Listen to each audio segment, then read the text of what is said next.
안녕하십니까, 이재필입니다. 시장이 참 변화무쌍하죠. 항상 보면 시장은 이런 모습을 반복합니다. 정말로 죽을 만큼 힘들다가 또 금방 좋아지는 그런 모습을 보이곤 하는데요. 자, 이번에도 마찬가지 지난주 초중반 정도 그때까지만 하더라도 상당히 힘들었었는데 지난주 후반부터 좀 살아나는 모습이 나와서 오늘은 활짝 피는 그런 시장이 됐습니다. 자, 지금 시장에 대해서는 걱정들도 좀 많으실 것 같은데요. 일단 결론부터 좀 미리 말씀드리자면 시장 그렇게 크게 걱정하실 필요는 없을 것 같습니다. 그 이유 좀 설명드리고요. 오늘도 또 종목하고 이런 것들까지 짚어봐 드리는 시간 갖도록 하겠습니다. 코스피 시장은 오늘 한 1.23% 정도 상승 마감했죠. 코스닥은 좀 더 많이 올랐습니다. 1.31% 정도 상승 마감했고요. 자, 지금 우리나라 시장이 그동안 단기간에 좀 낙폭이 과대하다 보니까 거기다가 미국 시장이 반등 나오니까 거기에 동조화된 모습이다라고 보시면 될 거고요. 지금 방산 섹터, 조선 sek터 이런 쪽들이 그동안 시장이 어려웠을 때도 마찬가지로 잘 견뎠었는데 지금 장이 좀 올라와도 또 계속 강한 모습을 보이고 있습니다. 그리고 실적 호전을 바탕으로 해서 화장품 섹터들 그리고 하반기 금리 인하나 그런 부분들에 영향받으면서 제약바이오 쪽이 강세를 보였는데요. 자, 일단 미국에서 나온 경제 지표부터 간략하게 좀 짚어보고 넘어가도록 하겠습니다. 자, 보시면 소비자 물가를 여기 CPI하고 PC 두 가지가 있죠. 연준이 주목해서 보는 건 이 PC 쪽입니다. 요거는 상무부, 그다음에 요거는 노동부에서 발표를 하는 건데요. 요거는 월 초에 나오고 요거는 월 말에 나옵니다. 그래서 지난주 말에 이게 PC가 발표가 됐는데요. 자, 숫자가 잘 나왔어요. 그리고 시장이 좀 더 안도한 건 그런 부분들 때문이라고 보시면 됩니다. PC가 전월 대비해서 2.5, 월별은 0.1, 그 다음에 근원 물가가 0.6에 0.2 이렇게 됐는데요. 요게 이 CPI나 PC 같은 경우도 기저효과라는 게 있죠. 그렇기 때문에 이런 부분들을 한번 살펴볼 필요가 있는데, 자, 지금 6월자가 나왔고요. 7월 달에는 어떤 모습일까요? 자, 7월 달에 보시게 되면 전년에 2023년 7월 달에 한 3.4% 정도 PC가 올라왔죠. 그전에는 3.0이었습니다. 3.0에 비해서 2.5%가 올라왔다니까 상당히 낮은 거죠. 자, 전년동기 7월 달은 3.4%가 나오잖아요. 그러면 이 PC는 7월 달에 발표될 PC는 이거보다 더 낮을 가능성이 많다라고 보시면 되겠죠. 자, 근원 물가 마찬가지입니다. 굉장히 높았어요. 전년 동기는 7월 달에, 그러니까 우리 8월 달에 발표될 PC를 미리 보는 겁니다, 우리 지금. 자, 여기서 4.3%가 전년 동기 비에 나왔으니까 지금 여기 4.1에서도 2.6이 나왔으니까 웬만하면 다음 달에는 또 8월 달에 발표될 7월 PC 물가는 떨어진다라고 봐야 되겠죠. 거기다가 이런 모습들을 보시게 되면 여기서 0.1%가 월별 물가는 올라왔죠. 그리고 여기 근원 물가 역시 마찬가지 0.2입니다. 자, 전월에 0.0, 0.1 이렇게 낮았는데도 이런 모습이 나왔어요. 자, 이런 모습이 나왔다라는 거는 이 PC 물가는 계속해서 좀 안정이 되는 그런 부분이다라고 보시면 될 것 같습니다. 자, 그러면 일단 PC 물가는 그렇고요. 요거를 다음 장을 한번 보겠습니다. 다음 장을 보면 자, 금리나 확률을 이렇게 보는 게 패드워치라는 게 있어요. 그 패드워치 물가를 살펴보면 자, 여기 7월 31일 이번 주 우리나라 시간으로 목요일 새벽에 발표되는 거죠. 자, 이번 주에는 그냥 95.9% 동결한다라고 봐야 되겠죠. 근데 9월 18일에 연준통화정책회의가 있는데요. 이때는 금리 인하 확률이 85.8%나 됩니다. 굉장히 높은 수준이에요. 자, 그리고 여기 0.5%를 인할 확률도 13.8%입니다. 요거는 여기서 인하도 할 수도 있고 하여튼 이때까지 0.5 인할 확률 자, 요렇게 나오는데 자, 그다음에 0.75 인할 확률도 0.4% 정도 되는데 이건 현실성은 없다라고 봐야 되겠죠. 자, 그러면 9월 연준에서는 이걸 더해보면 거의 0.25 이상 인하할 확률이 100%라는 거예요. 100%라는 겁니다. 그러면 이번 주에는 어떻게 되겠습니까? 이번 주에 있을 연준에서는 그냥 요번에 매파적인 얘기를 하고 다음번에 금리 인하를 하지는 않을 거예요. 자, 분명히 이번에 야, 우리 이제 다음 달에 다음 연준에서는 금리 인하할 수 있어라는 그런 시그널을 줄 겁니다. 자, 뭐 그래서 요런 부분 고려해 본다라면 자, 요런 부분 생각해 보면 이 시장에 대해서는 그렇게 크게 걱정할 필요는 없다라는 얘기죠. 그리고 또 시간은 이따가 뭐 시간이 되면 잠깐 좀 언급을 드리겠습니다. 정치적인 그런 측면에서도 보시게 되면 미국 대선이 있는 해 그 해에는 좀 부양을 하는 경우가 많습니다. 그래서 아마 주식시장 같은 경우도 이제 딱 3개월 남았잖아요. 미국 대선이. 그렇기 때문에 여기서 주가가 줄줄이 빠지면 민주당 못 이깁니다. 그래서 미국 재무부에서 나서서라도 부양을 하려고 할 거예요. 자, 일단 뭐 시장 한번 체크해 보겠습니다. 자, 보시면 오늘 분차트를 보시게 되면 오전에 빵 떴죠. 그리고 오후에는 이렇게 옆으로 횡보하면서 매물 소화를 잘 하는 모습이 나오고 있어요. 자, 요거 일별로 보시게 되면 이런 모습입니다. 지금 여기 122평선, 제가 그런 말씀을 드렸죠. 62평선 이렇게 올라오고 있는데 이걸 깨더라도 깨는 모습이 나와도 이건 금방 회복됩니다라는 말씀을 드렸죠. 그런 모습 나온 거예요. 자, 여기서 62평선 깨고 난 다음에 120선에서 지지를 받고 오늘 또다시 62평선을 회복하는 모습이 나왔습니다. 자, 그래서 뭐 요거 코스피 시장을 보게 되면 기술적인 그런 부분들도 괜찮은 모습이죠. 자, 수급 한번 짚어보겠습니다.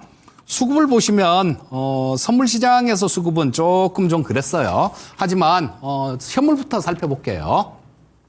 자, 보시면 코스피 시장 지금 뭐 한 4일 연속해서 외국인들 3일 연속이네요. 매도했다가 오늘은 4,488억 순 매수로 바뀌었고요.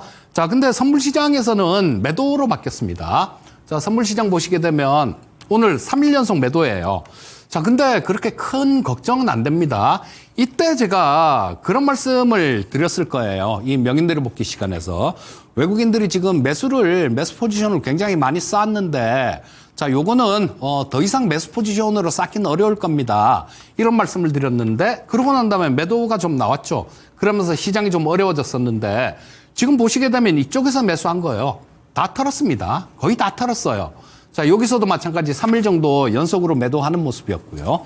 아까 말씀드렸던 그 연준 정책회의 관련해 갖고 뭐 파월 의장이 긍정적인 좋은 얘기를 좀 한다라면 이 외국인들 같은 경우도 매수가 들어올 확률이 높죠. 오늘 완전히 난리였습니다. 그냥 이렇게 놓고 보니까 그런데요.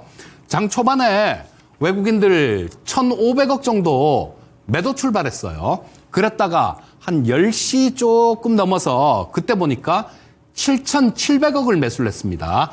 현물 시장하고는 규모 자체가 틀리죠. 사이즈 자체가 다릅니다. 선물 시장이 훨씬 크기 때문에 그래서 선물 시장에 영향을 받는 거예요. 그랬다가 매도가 또 2,200억이니까 여기서 아침에 뭐 한 9,200억 정도 장 초반에 위로 쏘았다가 그것도 다 팔고 끝낸 겁니다. 여기서 10시부터 계산을 해보면 한 1조 가까이를 팔았다는 얘기인데 이거는 뭐 그렇게 크게 신경 쓸 부분은 아니고 외국인들 지금 신나서 신나게 치고 있는 겁니다. 자, 그래서 뭐 일단은 이 미결작정 부분들이 많이 줄었기 때문에 이 선물 시장에서는 외국인들 또다시 조금 매수로 돌아설 가능성이 높다. 이렇게 보시면 될 거고요. 자, 그렇다면 시장에 대해서 그렇게 큰 걱정은 할 필요가 없다라고 결론 내릴 수 있겠죠. 코스닥 시장 한번 살펴보겠습니다. 자, 코스닥 시장은 지난주에 그런 말씀을 드렸어요. 자, 800포인트 아래에서는 지지선이 형성돼 있습니다라는 말씀 드렸는데요. 자, 지난주가 이때였네요. 자, 이때 그런 말씀 드렸는데 깼어요. 깼다가 지금 여기 보시게 되면 여기 전저점 있잖아요. 전저점. 항상 그렇습니다. 보면 이동평균선 특히 위쪽으로 이렇게 향하고 있는 이동평균선이라든가 뭐 그런 건 지지받을 때가 많고요. 전저점, 전고점 이런 것들은 지지하고 저항 역할을 하는 경우가 많아요. 자, 이것도 마찬가지로 지금 지지선이 이쪽에 전저점이 있는데 여기서 떨어진 게 보시게 되면 850포인트잖아요. 자, 860포인트 이상입니다. 거기서 다이렉트로 떨어졌어요. 여기서 이렇게 더 떨어지진 않죠. 자, 그래서 지금 오늘 같은 경우는 좀 필요한 자리에서 반등 나와줄 자리에서 나와준 거고요. 전저점 지켜주는 모습 보기가 좋았습니다. 자, 그리고 외국인들 수급 살펴보게 되면 코스닥 시장 수급은 괜찮아요. 자, 여기서 오늘까지 외국인들 이틀 연속 이 코스닥 시장에서 순매수했습니다. 이 외국인들 수급을 잘 봐야 되는 게 우리 시청자님들 2차 전지 쪽 아직까지 관심 되게 많이 갖고 계시잖아요. 잘 관찰해 보면 그런 모습 나옵니다. 외국인들 이렇게 순매수가 들어오면서 저 2차 전지 쪽이 좀 움직이는 경향이 있어요. 그랬다가 얘네들 좀 매도를 하면 전체 시장에서 그렇습니다. 매도를 하면 2차 전지도 힘이 좀 빠지는 경우가 많습니다. 뭐 한 이틀 정도 이렇게 올라왔기 때문에 2차 전지 쪽 보유하고 계신 회원님들도 뭐 조금 추가 상승 노려보셔도 되겠다. 뭐 이렇게 말씀드릴 수 있겠고요. 자, 이 코스닥 시장은 차트를 보면요. 반등이 꼭 나와줘야 될 자리, 필요한 자리에서 반등이 나온 겁니다.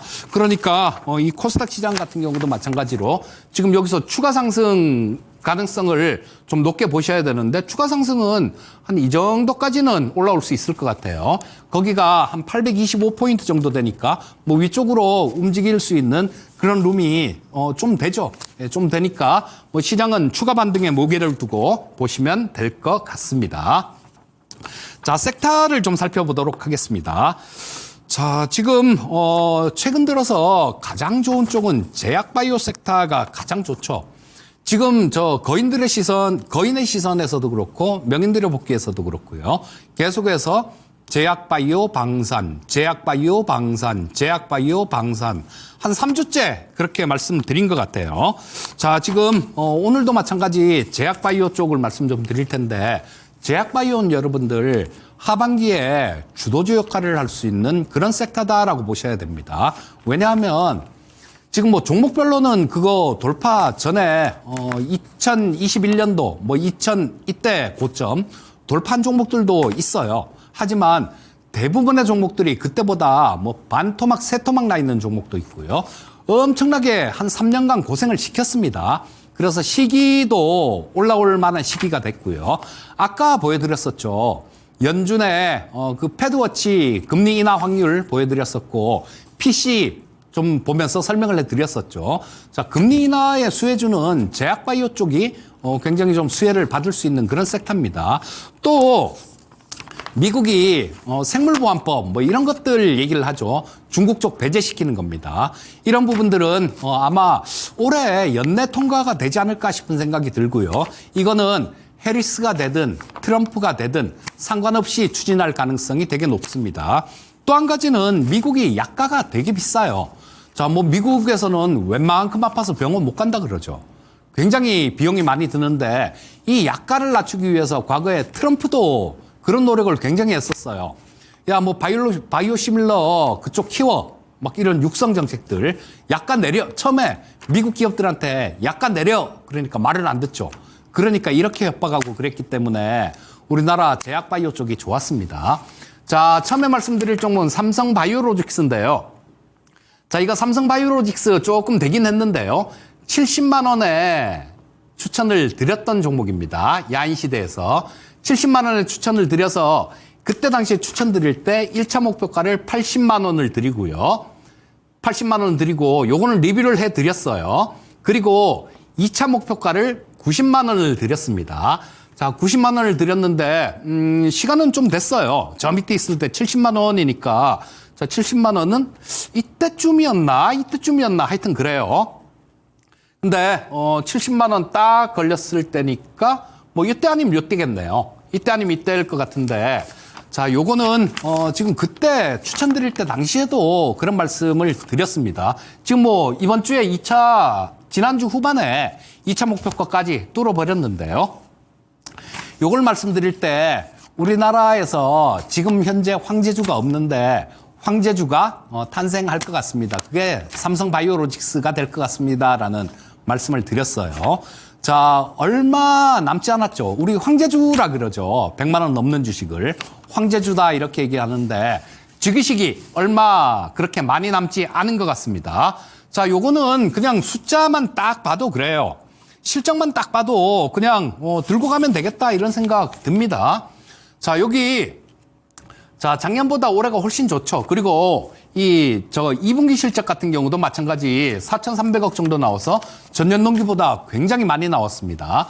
자, 지금 올해 1, 2, 3공장 풀로 돌아가고 있고요. 4공장도 이제 뭐 거의 풀로 돌아갈 때가 거의 됐어요. 자, 그럼 4공장 풀로 돌아간 건 올해 실적이 일부 잡힐 거고 내년에는 4공장도 풀로 돌아갈 거 아닙니까?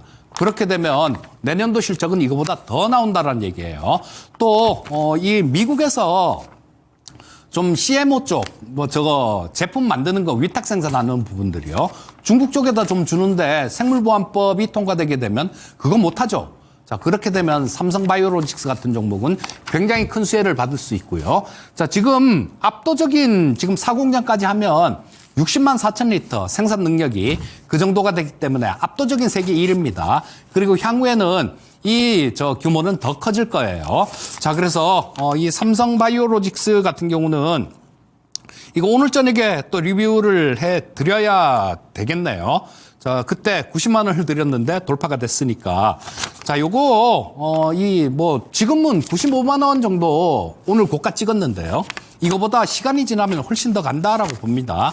보유하고 계신 분들은 삼성바이오로직스 같은 경우는 그냥 꾸준히 좀 들고 가시면 될 것 같고요. 자, 그다음 툴젠이라는 종목도 계속 말씀드리고 있죠. 자, 지난 시간 그리고 이거는 지금 출연할 때마다 계속 말씀드리는 것 같아요. 언제부터? 6월 달부터. 정확히 이때였죠. 첫 거래일. 이때부터 좀 말씀을 드렸었는데 이때가 처음에 말씀드릴 때가 62,000원이었어요. 자, 근데 지금 8만 원 넘었다가 오늘은 조금 덜 올라서 78,400원, 20%대 중반 정도의 수익은 나 있죠. 여러분들 이 툴젠 같은 경우는 그렇습니다. 가장 큰 게 뭐냐 하면 지금 미국에서 특허 심사를 하고 있는데 그게 가장 커요. 자, 기술도 우리 그냥 보통 작은 기술들이 있을 수 있고 굉장히 큰 기술이 있을 수도 있습니다. 예를 들어서 감기약 같은 거 잘 듣는 약을 만들었다. 이런 거는 좀 작은 기술이다라고 보셔야 됩니다. 근데 유전자 가위 이거는 정말로 큰 기술이에요. 이거 한 가지만 좀 예를 들어 드리면요.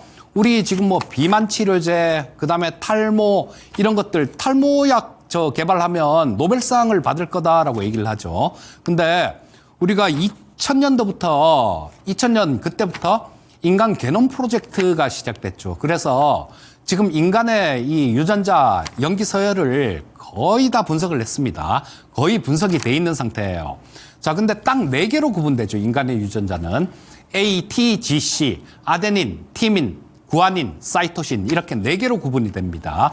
근데 이 염기가 프로그램을 만들 때 0과 1이 조합이 돼 있는 것처럼 어떻게 조합이 돼 있느냐 거기에 따라서 인간이 되고 인간하고 초파리의 유전자가 97%가 같고 3%가 다르다 그러죠. 그런 차이가 생기는 거예요. 이게 어떤 염기서열로 구분이 돼 있느냐 이거에 따라서. 그리고 혈우병 같은 유전자 질병들, 암 같은 거 이런 것도 마찬가지입니다. 이거를 다 교정을 할 수 있는 거예요. 예전에 그 안졸리나 졸리라는 가수가 있죠. 가수인가? 가수 맞을 것 같은데 영화 배우인가? 하여튼 그렇습니다. 근데 배우라 그러네요. 영화 배우가 안졸리나 졸리가 자기 이 유전자 검사를 해보고 이 유전에 그게 유방암 걸릴 확률이 높다라는 거 그 부분을 알아내고 잘라냈다 그러죠. 자, 근데 이것도 마찬가지. 지금 이런 유전자 가위를 이용해 갖고 그런 약을 만든다라면 잘라낼 필요 없습니다. 그거를 예를 들어서 A가 들어갈 자리에 G가 들어갔다. A가 들어갈 자리에 G가 들어갔다. 그러면 이걸 G를 잘라내고 교정을 하면 되는 거예요. 이거는 어떤 지금 약들을 이런 것들을 만드는 거는 병을 그냥 걸렸을 때 고치면 뭐 그게 또다시 발병될 수도 있고 그렇지 않습니까? 근데 근본적인 걸 고치는 거예요. 예를 들어서 내가 뭐 탈모가 되는 그런 유전자를 갖고 있다. 그러면 정상적인 유전자, 그걸로 유전자를 교정을 하면 되는 겁니다. 아직까지 이 부분에 대해서 연구가 많이 진행이 돼야 되겠지만요. 지금 유전자 가위 신약이 하나 지금 영국하고 미국하고 거기서 허가된 게 있죠. 카스캡이라는 겸상적혈구 증후군이라는 게 있어요. 이 병에 대한 거 유전자 가위 치료제가 승인이 됐습니다. 근데 이게 약이 하나에 28억이라 그래요. 근데 이거는 한번 투약을 하면 고칠 수 있는 거예요. 영원히 유전자를 바꾸는 거기 때문에 고칠 수 있는 겁니다. 그리고 이런 부분들이 그거를 개발한 기업이 미국의 크리스퍼 테라피틱스라는 기업이 개발했는데요. 시가총액이 우리나라 돈으로 지금 7조 정도 됩니다. 이 툴젠 제가 처음 말씀드릴 때 시가총액 5천억이었어요. 근데 지금 6천억 좀 넘은 상황이죠. 뭐 20% 중반대 정도 수익이 났으니까 5천억에서 6천억 좀 넘은 상태인데 이게 CVC하고 브로드 간에 지금 특허 분쟁이 거의 결과가 나올 때가 됐어요. 근데 보통 뭐 그냥 심사 같으면 웬만하면 나왔을 것 같은데 5월 7일 날 최종 변론을 했으니까요. 아마 제 생각에는 이게 너무 큰 기술이니까 여기서 그냥 야 니들 웬만하면 둘이 합의 보지? 합의 좀 봐라. 이런 시간을 주는 것 같아요. 제가 보기에는. 근데 이 두 연구소하고 지금 결승전에는 툴젠이 올라가 있다라는 얘기 누차 말씀드렸죠. 자, 결정이 나게 되면 브로드가 이기게 되면 아마 툴젠이 좀 더 좋을 거예요. 왜냐하면 둘 다 진핵세포에 대한 거니까. 그렇게 되면 이 툴젠이 지금 재무적인 문제들 이런 걸 얘기하시는 분들도 계신데요. 뭐 한 600억 정도 있으니까 한 내년 후년 정도까지는 자금 어려움 없이 버틸 수 있을 겁니다. 자, 여기서 결정이 곧 나오게 되면 그 안에 합의를 보면 되는 거예요. 브로드하고 니들하고 우리하고 니들도 먹고 우리도 먹고 같이 먹자 이렇게. 그리고 특허 분쟁의 끝은 90% 이상이 합의로 끝납니다. 자, 그래서 이런 부분들 좀 보시면 될 거고요. 자, 한번 잘 노려보세요. 툴젠. 가면 정말 크게 갈 수 있는 종목입니다. 제가 그런 말씀도 드렸어요. 전에는. 레인보우 로보틱스 10배 수익 내드렸어요 라고 얘기를 하는데 어쩌면 뭐 몇 년 뒤에는 이 툴젠 10배 수익 내드렸어요 라고 떠들지도 모르겠다라는 말씀도 드렸습니다. 근데 리스크는 조금 CVC가 이기면 그런 리스크는 있으니까 그건 감안하고 투자하시면 좋을 것 같고요.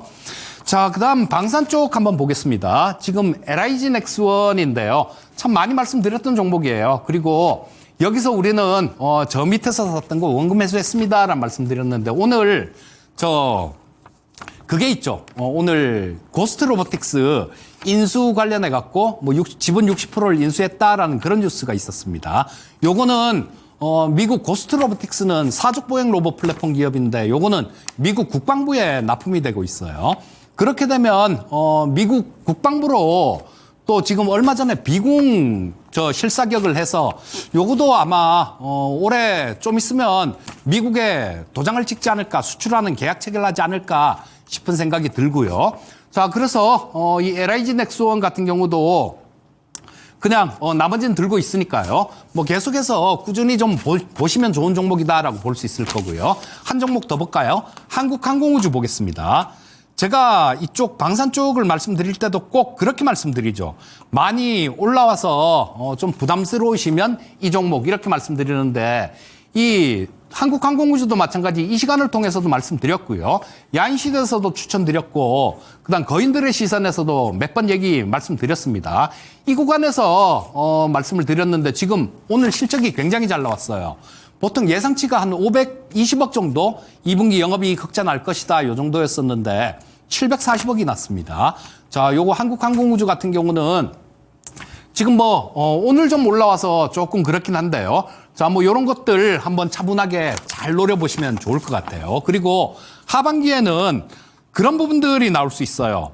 페루에 그 수출 계약 체결하는 거 FA50 그 부분이 나올 수 있으니까 다가오는 모멘텀이 있다 이렇게 보시고 잘 보시면 될 것 같습니다. 자, 마무리해야 되겠네요. 자, 빅테크 기업들 이번 주에 마이크로소프트를 비롯해서 실적 발표가 있죠. 그리고 연준의 통화정책회의가 있는데 연준 정책회의는 긍정적으로 작용할 것이다 라는 말씀을 드렸습니다. 자, 미국 증시가 하락이 아닌 하락 전환이 아닌 조정으로 보셔야 됩니다. 이건 미국 재무부가 용인치 않을 거예요. 하락을. 왜? 이 대선 있는 해 3개월 전에 주가가 빠지면 집권당이 못 이깁니다. 이 부분 때문에라도 시장을 부양을 하려고 할 거예요. 자, 그래서 지금 주가가 많이 빠졌는데 뭐 지금 그런 종목들이 많은 것 같아요. 낙폭 과대, 실적 호전됐는데 실적은 좋아졌는데 낙폭이 큰 종목들이 많은 것 같은데 이런 쪽에 좀 관심을 갖고요. 저녁에 야인 시대에서는 이 관련되는 쪽들 실적이 좋으면서 낙폭 과대한 종목들을 좀 소개시켜 드리도록 하겠고요. 자, 오늘 방송은 여기까지 하겠습니다. 항상 성공 투자하십시오. 감사합니다.